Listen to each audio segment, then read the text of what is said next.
Korea, and they started a program very quickly getting some new tanks going, the M47, then the M48. This was a much more better thought through tank, the M60.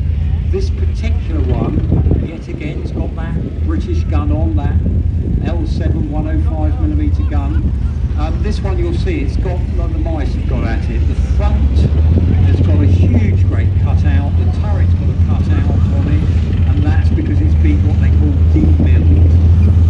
So it was allowed to be sold on from the Greek army. It has to not be fightable anymore.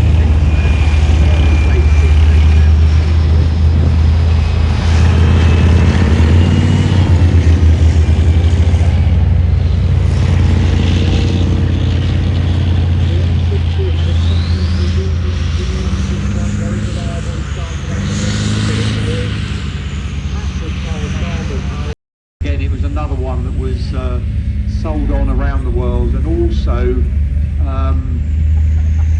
for American forces as well. This is the one that sort of last service with the US Marines. What tends to happen, the US Army passes down its tanks to the US Marines, so they tend to get the older kit, and the Marines still had some in service during the time of the first Gulf War. It was replaced in service by the American Abrams, built with that, the early model, that same British gun, or built under license on the top there. Now, a couple of Soviet vehicles. This was basically what we're seeing now is the enemy. The lighter coloured vehicle, the T-54 tank. The darker green vehicle is a T-72. And again, for the Soviets, T-54, that frying pan-shaped turret, it's often called. Diesel engine in the back, 520 horsepower,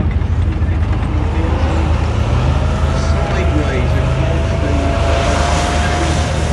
the size of the tank, as short as possible, as smooth as possible, round the 30 mark.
Victory for the MTU diesel engine in the back of both of those Leopard variants there. You can see the amount of power that's got. T-72 following up, and maybe a bit unfair, that Greek M60 is still not quite all there, is it? But it did very well. But there we go. T-55 didn't, or 54 rather, didn't take part in that bit of the race, but it's going to join in the rear there and come around again.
So from where I am, I can make out 3 Fodens. Not sure about the last one coming on.